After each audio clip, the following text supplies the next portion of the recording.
Добрый вечер. 14 марта, понедельник, 746-й день аннексии Крыма. Время новостей. В Анкаре произошел мощный взрыв. 37 человек погибли, 122 тяжело ранены. На автобусной остановке рядом с Центральным парком взорвался заминированный автомобиль. Среди исполнителей теракта узнали женщину, члена Рабочей партии Курдистана. Усі місця були заповнені, там було 40 чи 50 людей. Автобус загальмував, автівка проїхала повз нас і бум, пролунав вибух. Потім я побачив щось червоне, це був вогонь. Я одразу побачив 2 чи 3 загиблих, мене теж вдарило і я впав.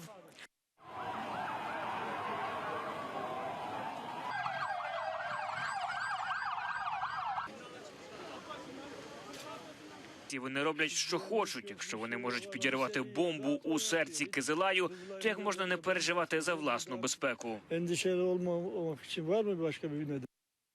Крыму игнорирование права коренного народа на самоопределение. Сегодня в Киеве на эту тему прошел круглый стол, в котором приняли участие члены Меджлиса, ученые и правозащитники. Называть Меджлис экстремистским – это абсурдно, считает директор Института востоковедения Александр Богомолов. Таким образом, оккупанты показывают, крымские татары – нежелательный элемент на полуострове. Это будет попытка сломать каждого отдельного человека и так далее. И Россия на самом деле поставила себя в такой ситуации, она поставила под сомнение свою собственную законность своего присутствия в Крыму на самом деле. Потому что логика уничтожения Меджлиса – это логика оккупационного режима. Запрет Меджлиса приведет к дальнейшим репрессиям в отношении крымских татар на оккупированном полуострове, уверены в Меджлисе. Поэтому надо действовать, а не ждать решения оккупационного суда. Сегодняшнее судилище – это политический процесс против всего крымско-татарского народа. Должно быть заявление Верховной Рады Украины. На такое заявление будет реакция всего международного сообщества, что в случае запрета, решения так называемого суда о запрете и продолжающихся репрессий в отношении крымско-татарского народа могут быть усилены санкции со стороны международного сообщества, в частности, со стороны Европейского Союза, со стороны Соединенных Штатов Америки. Уже сейчас Меджлис в оккупированном Крыму на подпольном положении. Собираются у друг друга дома, рассказывает заместитель главы Меджлиса Эльми Умеров. По его мнению, для защиты прав коренного народа необходимо внести изменения в Конституцию о статусе Крыма. То, что мы будем продолжать свою деятельность, я думаю, это не вызывает сомнений. В Украине необходимо принять целый ряд законов, которые гарантируют права коренного народа в Украине. Это закон о коренных народах, закон о статусе крымско-татарского народа. Депутаты должны напрячься, набрать конституционное большинство и внести изменения в Конституцию, назвав территорию полуострова Крымско-Татарской автономной республикой. Снижать свою активность в Меджлисе не собираются. Если все же оккупационная власть запретит Меджлис в Крыму, то их представительство откроют США и ЕС, заявил Рифат Чубаров. Будемо відкривати і зараз ведемо підготовчу роботу свої представництва в Брюсселі, Вашингтоні, більш активізувати міжнародне суспільство. Я маю на увазі щодо санкцій, маю на увазі допомогу міжнародної спільноти Україні, в тому числі до вирішення питань людей, які зараз були вимушені тимчасово покинути Крим. Суд по запрету Меджлиса пройдет на оккупированном полуострове 17 марта. Эльвина Сидбулаева, Асан Эминов, Заман, АТР. Меджлис начал подготовку к проведению мероприятий, приуроченных ко дню депортации крымско-татарского народа 18 мая. Об этом заявили на заседании Меджлиса. Вместе с этим обсудили итоги встречи с президентом Турции Реджепом Тайипом Эрдоганом. Турецкое правительство уже готово начать финансирование строительства домов для крымских татар. Детали в сюжете. Турция построит 1000 домов для вынужденных переселенцев крымских татар. Председатель Меджлиса Рифат Чубаров сообщил 19 членам Меджлиса об обещаниях Анкары. Теперь дело за Украиной. Для строительства домов нужна земля в Херсонской области. Наше намерение создать единую группу, которую будет, скорее всего, возглавлять вице-премьер кабинета Украины и один из членов Меджлиса. В эту группу будут входить представители исполнительной власти Херсонской области, Генического района. И все это для того, чтобы как можно быстрее решить первый этап. Этап выделения земель и взаимопривязки коммуникаций.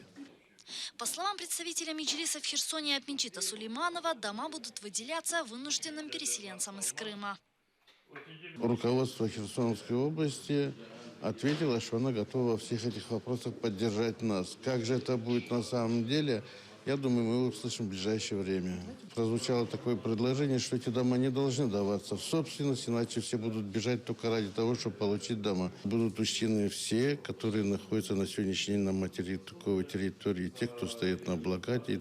На заседании также обсудили деятельность Меджлиса в Крыму в случае его запрета. По словам лидера крымских татар Мустафы Джемилева, на Совбезе ООН будет предлагать дополнительные санкции против страны-агрессора. Наверное, будем предлагать какие-то дополнительные санкции против страны-агрессора, которая ведет себя столь неадекватно по отношению. Кроме того, Россия сейчас грубо попирает положение Женевской конвенции о статусе оккупированных территорий. Об этом в основном будем говорить. Ну и заключаться она, видимо, должно быть предложениями к Совету Безопасности ООН, чтобы были приняты дополнительные санкции. Говорили и о пересечении крымских автомобилей административную границу с Крымом. Этот вопрос пока еще не решен. Глава Госслужбы по вопросам Крыма и Севастополя Нариман Устаев общаться с журналистами отказался. Давайте отдельно встретимся. Расскажите, какими предложениями будете выступать перед Кабмином? Гульсум Халилова, Эдем Ситаров, Асан Иминов, Заман, АТР. Крым стал зоной катастрофы прав человека. Такое мнение высказал посол Соединенных Штатов Америки в Украине Джеффри Пайет. Он подчеркнул, США не забывает темы аннексии Крыма России и репрессий в отношении крымских татар. Пайет добавил, что эта проблема присутствует в постоянном диалоге США с Россией. Посол напомнил, что США не признают, не признавали и не будут признавать российскую аннексию Крыма. У нас дуже сильний погляд на ситуацію з кримськими татарами. Ця знаменита фотографія близько 2 років тому на річниці солідарності в Варшаві. Високий президент Обама зустрічається з Мустафою Джемілєвим. І я знаю, що там була серйозна розмова. Я завжди тримаю цю картинку в моїй пам'яті, що ми не збираємось забувати ситуацію з кримськими татарами. Крим став зоною катастрофи прав людини. Це зрозуміло з доповідей Уповноваженого Організації Об'єднаних Націй з прав людини, доповідей Ради Європи. Дуже важливо, що Рада Європи продовжує приділяти увагу цьому питанню. Сполучені Штати Америки використовували нашу присутність в комісії ООН з прав людини, щоб повідомити про злочини, які були здійснені Росією в контексті окупації нею Криму. Ми цього не забудемо. Я думаю, це дуже важливе питання. Я хотів би також висловити величезні вітання Джамалі з її правом представляти Україну в цьому році на конкурсі Євробачення. Я не можу уявити кращої людини, щоб відобразити гордість та незламність кримсько-татарського народу з огляду на всі страждання, з якими вони зіткнулися. Россия превращает Крым в авианосец. Эксперты утверждают, за 2 года оккупированный полуостров превратили в мощную военную базу. Здесь обустроили центры для обучения боевиков, которых потом Россия отправляет воевать на Донбасс и в Сирию. На полуостров также постоянно стягивают военную технику. Такая милитаризация Крыма угрожает не только Украине, но и международной безопасности. В Криму на території Криму з'явилися ракетні комплекси «Іскандер-М», які можуть досягти, ракети ці можуть досягти і узбережжя Румунії, Болгарії, Туреччини. І головне, що Кремль розраховує розмістити тут на авіабазі у Гвардійському ракетоносці Ту-22М3. Це літаки дальньої авіації, які здатні, до речі, нести і ядерне озброєння, і їх радіус бойових дій становить майже 2500 кілометрів. Зараз і в Німеччині все більше розуміють, що Росія не зацікавлена у регулюванні конфлікту на сході України та в нормалізації ситуації в Криму. Більше того, своїми діями всі розуміють, що Росія намагається реалізувати такий сценарій, який вона вже випробувала в Південній Осетії, в Абхазії, в Придністров'ї. Але при цьому Росія не тільки підтримує воєнні дії, а розвиває широку пропагандистську діяльність.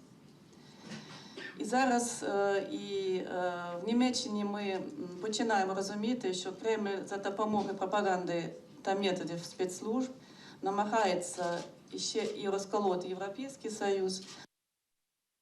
В Крыму огромные очереди в автоинспекции. Сотрудники работают в штатном режиме, но не справляются с наплывом водителей, желающих заменить номера на своих авто.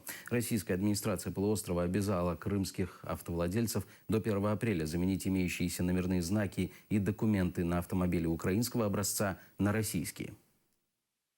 Я простоял, я вчера занял очередь где-то в пределах 9 часов вечера, 21 час.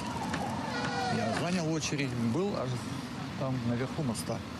Сейчас оно прошло, и сейчас смотрю, туда очередь двигается. Гаишники стали приходить на работу пораньше, и вроде как бы веселее стали работать. Ну, все равно, биотуалета нету, это большой минус. И как бы, ну, некомфортно. Глупая политика правительства и все. Они могли бы эту проблему решить спокойно. Что это за фигня, что люди вот, бросают работу, семьи, внуков, детей и едут какую-то фигню делать, фигню. Решите, было, так сказать, первоначально сказано до конца 2017 года. И если бы этот вопрос, вот это, так сказать, они ускоряли, не было бы этой, так сказать, проблемы, которые мы просто не знаем, как решить, понимаете?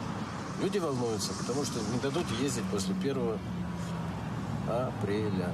Или это первоапрельская шутка? Может быть, это шутка такая на уровне государства? Возможно. Правительство не решило проблему. Если человек хочет уехать за границу, в Европу на своей машине, его не сможет сейчас уже никуда поехать. Он не выездной, просто не выездной, понимаете? Как стало известно, депутаты Заксобрания Севастополя обратились к премьер-министру России Дмитрию Медведеву с просьбой перенести крайний срок замены документов и госзнаков транспортных средств с 1 апреля на 1 июля 2016 года. Спортивный забег «За Крым» состоялся в Киеве в эти выходные. В акции приняли участие более 200 человек. Все вместе преодолели расстояние от Киева до Симферополя 812 километров. Таким образом, символически объединили столицу Украины и Крыма. Перед пробегом небольшая разминка. Все прыгают за Крым. Далее бегуны делятся на группы. Слабые будут бежать 2 километра, натренированные преодолевать 10. Татьяна бежит 2. Говорит, с семьей часто ездили в Крым, не одну тропу там протоптали. Сегодня хочет поддержать крымчан, хоть и мысленно прогнать оккупантов из полуострова. В группе поддержки муж Евгений и маленький сын Марк. Ми живемо, народилися в Києві, але десь четвертину свого життя провели в Криму, тому що Крим – це неймовірне місце, якого в світі таких мало. Є багато ідей, які об'єднують нашу країну і людей, і спорт в тому числі. Хочу, щоб мій син їздив потім відпочивати в Крим, тому що там бігати чудово. Подопечные Николая Балтабаева бежали 5 километров. С его группы бегунов никто не сошел с дистанции. Говорит, устали, но дух патриотизма зашкаливает. Хотим своим таким видом, такой маленькой толикой поддержать наш Крым, который все-таки Крым – это Украина.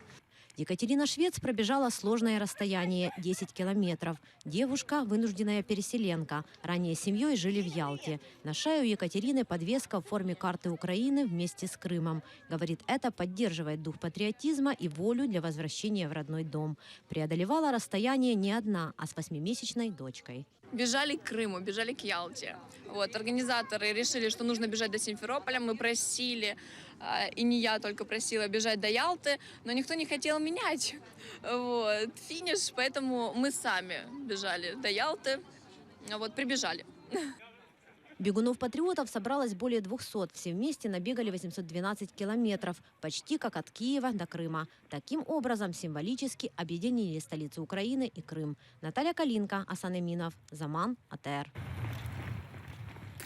Крымские студенты снова могут переводиться в вузы на материковой Украине по упрощенной системе. Она действовала в 2014 году, но в прошлом была отменена. Чтобы попасть на учебу в Киев, крымчане должны были отчислиться из вузов на полуострове. Что нужно сделать сейчас, в нашем следующем сюжете. С 2014 года около 8 тысяч студентов покинули полуостров и поступили в вузы на материковой Украине. Среди них был и Рустем Эмиров.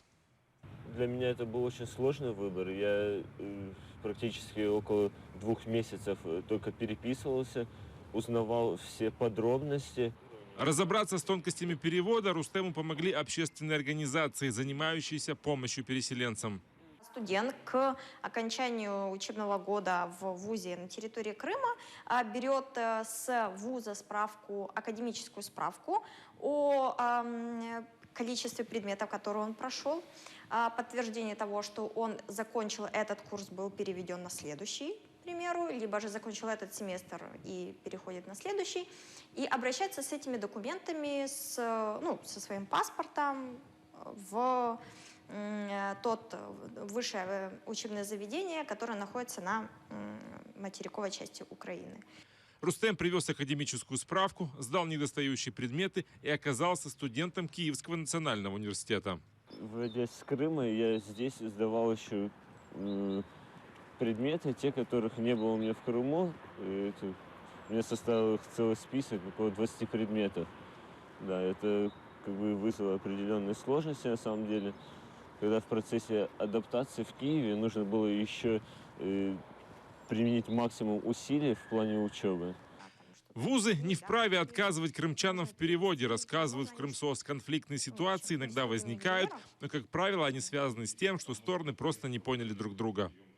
Я советую, во-первых, обращаться, к примеру, к таким организациям, как наша. Да?